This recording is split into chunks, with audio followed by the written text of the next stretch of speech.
यह वीडियो वैदिक काल के दूसरा वीडियो है, अर्थात पहले वाले वीडियो में हम ऋग वैदिक काल और ऋग्वेद के बारे में अध्ययन कर चुके हैं। इस वीडियो में हम अध्ययन करेंगे तीनों वेद, मतलब ऋग्वेद को छोड़ करके सामवेद, यजुर्वेद और अथर्ववेद के बारे में, पुराणों के बारे में, महाकाव्यों के बारे में और ऋग वैदिक काल और उत्तर वैदिक काल के सामाजिक, आर्थिक, धार्मिक और राजनीतिक नियम के बारे में। ठीक है। अगर आपको हमारा पीडीएफ चाहिए तो इस टेलीग्राम को ज्वाइन करके वहाँ से आप पीडीएफ प्राप्त कर सकते हैं। अब देखिए, ऋग वैदिक काल के बारे में हम अध्ययन कर चुके हैं, वेद के बारे में जान गए हैं। ठीक है। और वेद 4 प्रकार के होते हैं: ऋग्वेद, यजुर्वेद, सामवेद, अथर्ववेद। इसमें से ऋग्वेद को हम लोग पहले वाले वीडियो में अध्ययन कर चुके हैं। अब के अध्ययन करेंगे यजुर्वेद का। यजुर शब्द से बना है यजुर्वेद, ठीक है, जिसका अर्थ है यज्ञ। इसमें तत्कालीन समय के समाज में होने वाले यज्ञ, कर्मकांड, राज्याभिषेक आदि का जानकारी हमें मिलती है। ठीक है। यदि बात करें यज्ञों की तो इसमें वाजपेयी यज्ञ, राजसूय यज्ञ, अश्वमेध यज्ञ इत्यादि की जानकारी इसमें दी गई है। इसमें मंत्र और बलि के अनुपालन के लिए भी नियम बनाए गए हैं। ठीक है। यह मात्र एक ऐसा वेद है जो गद और पद दोनों में है। ठीक है। इसके पठनकर्ता को अधर्यु कहते हैं। यजुर्वेद में मंत्रों से यज्ञ करते हुए देवताओं का आह्वान करने वाले व्यक्ति को होता कहा गया है। ठीक।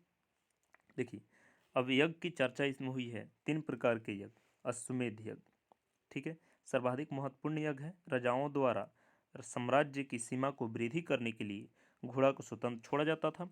ठीक है। देखिए, राजसूय यज्ञ राजा के राज्याभिषेक से संबंधित है। वाजपेयी यज्ञ राजा द्वारा अपनी शक्ति के प्रदर्शन के लिए रथ दौड़ का आयोजन किया जाता है।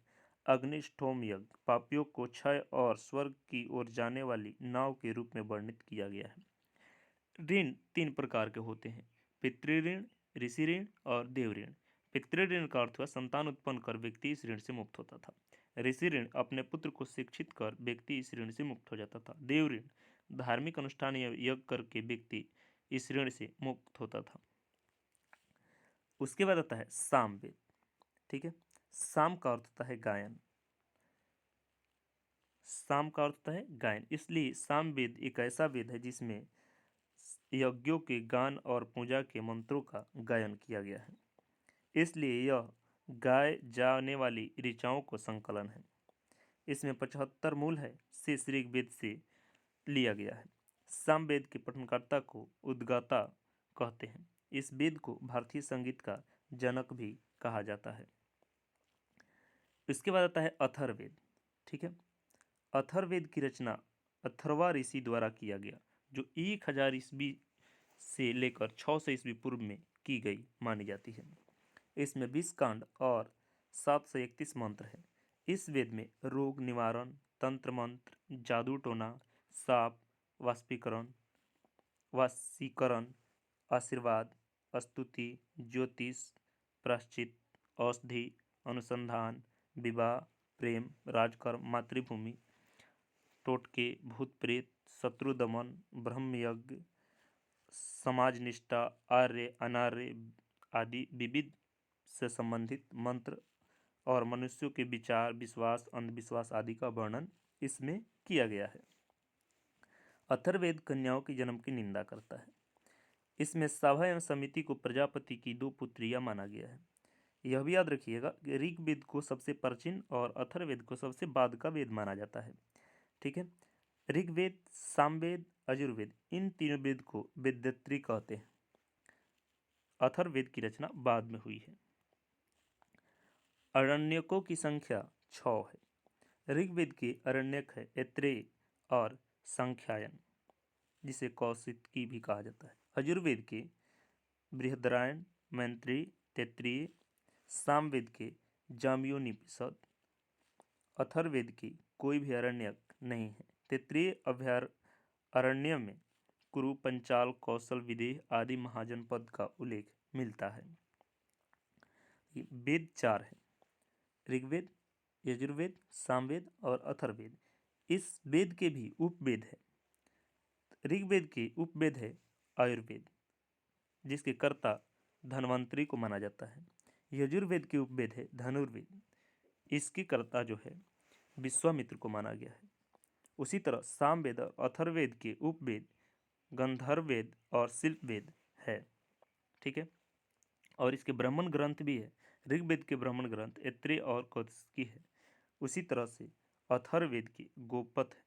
ठीक है, और सामवेद की पंचविश है। वेदांगों की संख्या 6 है। वेदांग का अर्थ होता है वेदों के अंग, मतलब यदि हम वेद को एक पुरुष मान लिया जाए।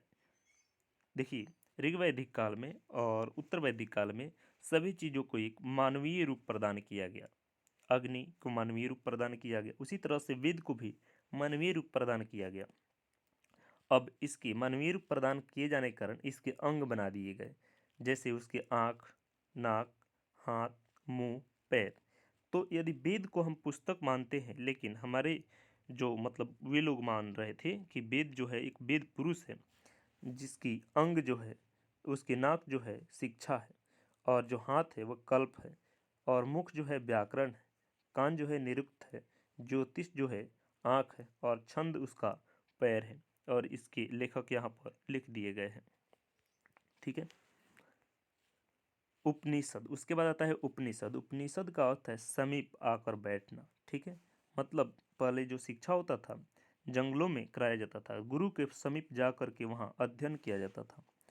उपनिषद की रचना 800 ईस्वी पूर्व से 500 ईस्वी पूर्व माना जाता है। इसकी संख्या 108 है, लेकिन प्रमाणित जो है कुछ 13 है, जिसके प्रमुख नाम इस प्रकार से है: ईशावास्य, केन, कट, प्रश्न, मुंडक, मुंडुक, तैत्तिरीय, तैत्तिरीय, श्वेत, श्वेताश्वर, छंदोग्ध, बृहदारण्यक और कौत्स्की। ठीक है, उपनिषद की सर्वश्रेष्ठ शिक्षा पराविद्या या अध्यात्म विद्या है। उपनिषद से हमें बिंबिसार के पूर्व के इतिहास की जानकारी होती है। उपनिषद को वेदांत भी कहा जाता है।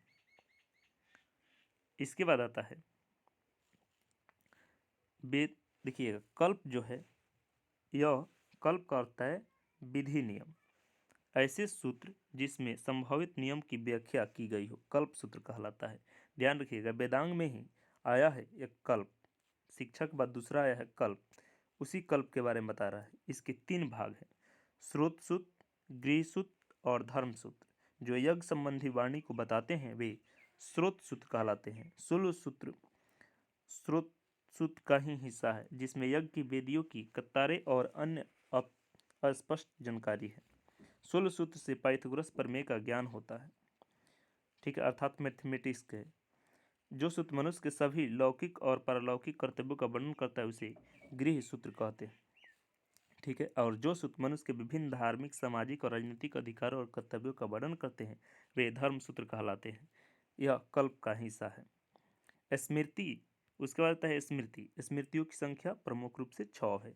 इसकी रचना 200 ईस्वी पूर्व से 600 ईस्वी तक माना जाता है। इसमें आता है मनु स्मृति, विष्णु, याज्ञवल्क्य, नारद, बृहस्पति, पराशर इत्यादि स्मृतियाँ प्रसिद्ध है। सबसे प्राचीनतम स्मृति मनु स्मृति है। ठीक है, और सबसे बाद की जो स्मृति है वह दिव्य स्मृति है। भारतीय इतिहास कथाओं का सबसे अच्छा क्रमबद्ध विवरण जो है पुराणों से मिलता है। इसकी संख्या, जो पुराणों की संख्या, वह 18 मानी गई है, और इसकी रचना लोमहर्ष और उसके पुत्र उग्र सर्वा को माना जाता है।